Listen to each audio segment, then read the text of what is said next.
University మంచి భవిష్యత్తు కోసం తెలుగు విద్యార్థులు ఇష్టపడే యూనివర్సిటీ. కాల్ 9059052378 9059052379.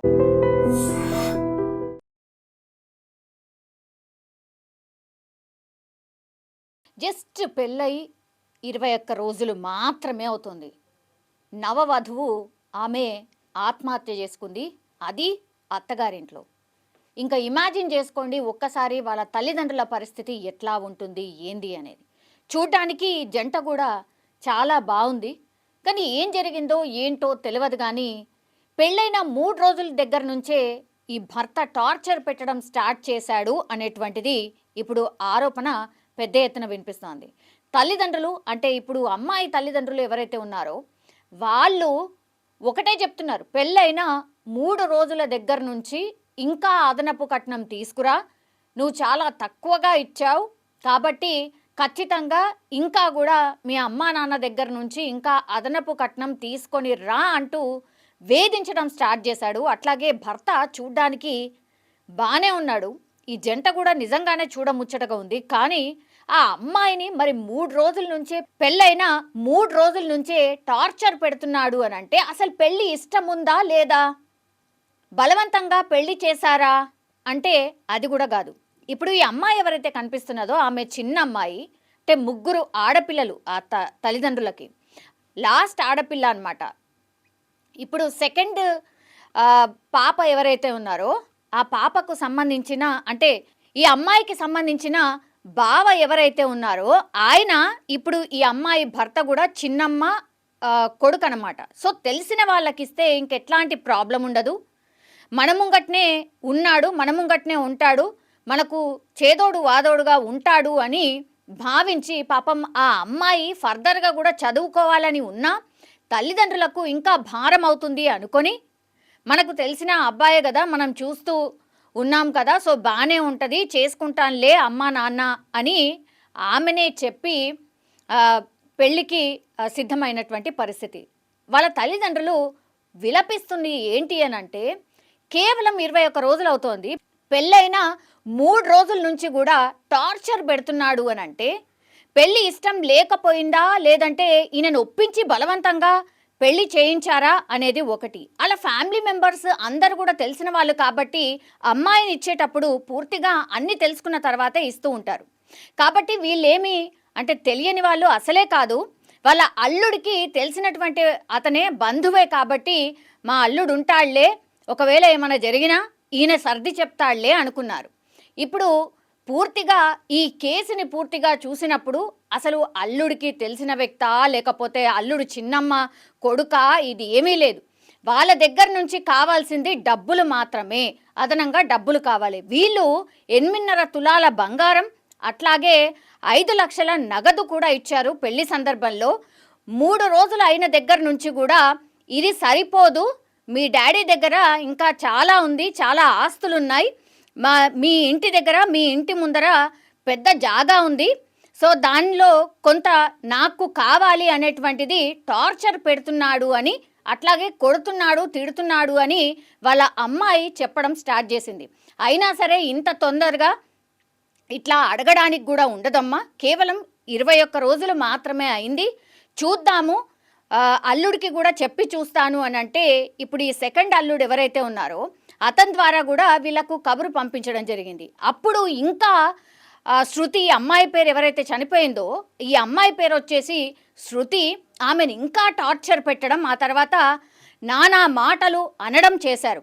అప్పుడు ఏం చేసింది అని అంటే చనిపోయిన రోజు అంటే ఏ రోజైతే ఆత్మహత్య చేసుకోవాలనుకుందో ఆ రోజు వాళ్ళ అమ్మా నాన్నకి ఫోన్ చేసి నన్ను ఇట్లా టార్చర్ పెడుతున్నారు, కొడుతున్నారు, ఇంకా అదనపు కట్నం తెమ్మంటున్నారు రండి అని అంటే హుటాహుట్న వాళ్ళు రాత్రి 11:30 ప్రాంతంలో వాళ్ళ ఇంటికి వచ్చి సర్ది చెప్పి వాళ్ళ అల్లుడు కాళ్ళు అట్లాగే వాళ్ళ అత్తమామ కాళ్ళు మొక్కి దయచేసి మా అమ్మాయిని ఏమీ అనకండి, మేము ఒప్పుకున్నదంతా మీకు ఇచ్చేసాం కాబట్టి మీకు ఇంకా కావాలి అని ఉంటే కొద్దిగా సమయం ఇవ్వండి, మొన్ననే మేము పెళ్లి చేసినాం, కేవలం 21 రోజులు మాత్రమే అయింది, డబ్బు చాలా ఖర్చయింది, మాకున్నది ఎవరు 3 ఆడపిల్లలే కదా, తదనంతరం మీకే చెందుతుంది కదా, కాబట్టి కొద్ది రోజులు ఆగండి, నేను ఇంకా మీకు ఏం కావాలంటే అది ఇస్తాను అని చెప్పి కాళ్ళు మొక్కి ఏమనకండమ్మా బాగుండండి అని చెప్పి వెళ్ళిన రాత్రే వాళ్ళు ఇంటికి చేరుకునేసరికి మధ్యరాత్రి 2:30 అయిందంట.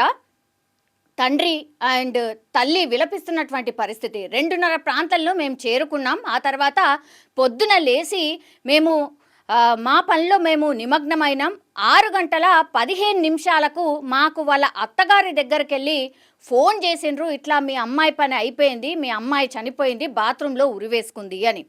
అసలు ఇంకా ఏమీ ఆలోచించకుండా వెళ్ళి చూసేసరికి ఇంటి ముందర అసలు అనాథ శవాన్ని ఎలా అయితే పండబెడతారో అట్లా ఆ అమ్మాయిని ఏదంటే అంటే కనీసం ఇట్లా మనం పైన ఒక మృతదేహానికి మనం కనీసం బెడ్షీటో ఏదో సంథింగ్ కప్పి ఉంచుతాం, కనీసం అది కూడా లేకుండా ఎండలో అరుగు మీద మా అమ్మాయిని అనాథ శవంలాగా వదిలేశారు. కాబట్టి మేము ఒకటే అంటున్నాం, ఆమె చేసుకుంది ఆత్మహత్య కాదు. ఎందుకంటే వాళ్ళ బాత్రూంలో మనం చూసినా కూడా హైట్ చాలా తక్కువ, అసలు ఉరి వేసుకోవడానికి ఆమె కాళ్ళే అందుతాయి. అండ్ అట్లాగే ఉరి వేసుకున్నప్పుడు కనీసం నాలుక బయటకు రావడమో ఇట్లాంటివి ఏవో ఉంటాయి కదా, అసలు అవి ఏవీ లేవు. పూర్తిగా మెడ మీద ఇట్లా చేతులతోని నొక్కినట్టుగా స్పష్టంగా కనిపిస్తుంది. మేము పోలీస్ వాళ్లకు అదే చెప్తున్నాము, మా అమ్మాయిని చంపి ఆత్మహత్యగా చిత్రీకరిస్తున్నారు, కాబట్టి మాకు న్యాయం చెయ్యాలి అని తల్లిదండ్రులు విలపిస్తున్న పరిస్థితి అయితే స్పష్టంగా కనిపిస్తోంది. కానీ ఎంత ఘోరం, ఎంత అన్యాయం ఇది. 21 రోజులు మాత్రమే అయింది మ్యారేజ్ అయ్యి, అప్పుడే అదనపు కట్నం, అసలు కట్నం ఇవ్వడమే నేరం నిజం చెప్పాలంటే. అయినా సరే మన దగ్గర అదో తంతులాగా నడుస్తూనే ఉంది. ఎందుకంటే కంప్లైంట్ ఎవరు చేయరు, ఆ తర్వాత అట్లా నడుస్తూనే ఉంటుంది. కానీ నీకు కట్నం ఇచ్చిన తర్వాత కూడా ఒక అమ్మాయిని చంపారు అని అంటే ఎంత దారుణం. ఆమె ఆత్మహత్య చేసుకున్నా సరే నిజంగా ఆమెను చంపారనే అనుకుంటారు, చంపారని నేను కూడా అంటాను. ఎందుకంటే 21 రోజులకి అసలు ఆ పిల్ల గురించి మీకు ఏం తెలుసు, ఆమె ఎట్లా ఉంది, ఎట్లా ఉంటుంది అని ఏం తెలుసు, ఎన్ని కలలతోని మీ ఇంటికి ఆమె వస్తుంది అంటే ఇంకా జీవితం మొత్తం మీతో పాటు ఉండేటువంటి పిల్లని అంత దారుణంగా హింసించి కొడుతూ 21 రోజులకే అమ్మాయి చనిపోయిందంటే మీరు ఏ రేంజ్లో టార్చర్ పెట్టారో దీన్ని బట్టి అర్థం చేసుకోవచ్చు. 21 రోజులలో చాలా టైమ్స్ ఆమె ఫోన్ చేయడం, తల్లిదండ్రులు వెళ్ళడం, ఆ తర్వాత చూసుకోండమ్మా కొంచెము దయచేసి, కేవలం 21 రోజులకే ఇట్లా ఇవన్నీ తెలిస్తే మా ఇజ్జత్ పోతుందమ్మా, బయట లోకమంతా ఘోరంగా మాట్లాడుకుంటుందమ్మా, కాబట్టి కొంచెం ఓర్చుకోండి. నేను మీరు అడిగినటువంటిది, మీరు అడిగేది 5 లక్షలు 10 లక్షలు అయినా అందులో నుంచి ఎంతో కొంత సర్దుబాటు చేస్తాను, ఇప్పుడే కదా మ్యారేజ్ అయింది, కొంచెం మాకు కూడా టైం ఇవ్వండి అని రిక్వెస్ట్ చేసినా కూడా తండ్రి మాటలు కానీ తల్లి మాటలు కానీ పట్టించుకోకుండా ఆ అమ్మాయి పూర్తిగా చనిపోయే వరకు మీరు వదలలేదు అని అంటే అసలు మీ మీద ఏం కేసులు నమోదు చేయాలి? ఇంత ఘోరంగా ఇట్లా అంటే డబ్బేనా మొత్తం సర్వీస్వం, ఇంకా ఏం లేదా? మనుషుల మధ్య ఏముండదా? కేవలం 21 రోజుల మ్యారీడ్ లైఫ్లో ఆమెకు చూసింది కేవలం నరకం మాత్రమే. పాపం ఆ అమ్మాయి తప్పు ఏముంది? ఆ అమ్మాయి తప్పు చేయకుండానే ఇప్పుడు చంపేశారు అనొచ్చు, లేదంటే చనిపోయిన పరిస్థితి ఉంది. సో దీన్ని నిజంగానే ఇట్లాంటి కేసెస్ని చాలా సీరియస్గా తీసుకోవాల్సిన అవసరం ఉంది. అట్లాగే వాళ్ళ ఫ్యామిలీ మెంబర్స్ ఎవరున్నా సరే, వాళ్ళకి అక్క ఉందా, తమ్ముడు ఉన్నాడా, లేకపోతే చెల్లి ఉందా, అత్త మామ, అట్లాగే ఈ ఎవరైతే టార్చర్ పెడుతున్నాడో భర్త, నిజంగా భర్త అనడానికే లేదు, ఆయన భర్తలాగా బిహేవ్ కూడా చేయలేదు. సో చూడ్డానికి అంత బాగానే ఉన్నాడు, కానీ ఈ టార్చర్ ఏంటి అనేది కూడా, ఇది ఎక్కడ జరిగింది అంటే అమ్మాయి పేరు వచ్చేసి శృతి. ఈమె పెద్దపేట గ్రామ పంచాయతీ పరిధిలోని గొల్లపల్లి గ్రామానికి చెందిన ఘర్షకుర్తి సాయికి ఇచ్చి ఈ నెలనే అంటే గత నెల 16వ తారీఖున వివాహం అయితే జరిగింది. వరకట్నం కింద వీళ్లకు ముట్ట చెప్పాల్సినవి అన్ని ముట్ట చెప్పిండ్రు. అమ్మాయికి పాపం జాబ్ వస్తే జాబ్ వచ్చినా సరే పాపం ఎందుకులే జాబ్, నేనేం చెయ్యను నాన్న, సరే ఇంకా పెళ్లి చేసేసి నేను కూడా వెళ్ళిపోతాను అనేటువంటి మాట. ఆమె ఒక సంబంధం వచ్చింది ఇట్లా అని అంటే సరే అని ఒప్పుకొని చేసుకున్నందుకు ఇప్పుడు ఆమె శవమే మాకిచ్చారు అనేటువంటిది పాపం తల్లిదండ్రులు విలపిస్తున్న పరిస్థితి అయితే కనిపిస్తోంది.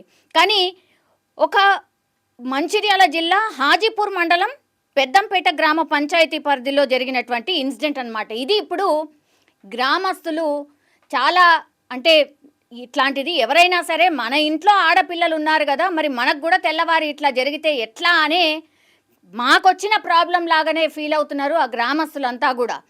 కాబట్టి వాళ్ళు డిమాండ్ చేస్తున్నట్టుగా, అంటే శృతి వాళ్ళ అమ్మా నాన్న డిమాండ్ చేస్తున్నట్టుగా అతనికి, ఈ సాయి అనే వ్యక్తికి ఇంకా నెక్స్ట్ ఎవరైనా సరే మళ్ళా ఈ కేసు అంతా అయిపోయి ఇంకేదో అయిపోయి ఆ తర్వాత మళ్ళీ పెళ్లి చేసుకున్నా సరే ఇలాగే టార్చర్ పెడతాడు, ఎన్ని డబ్బులు ఇచ్చినా సరే సరిపోదు.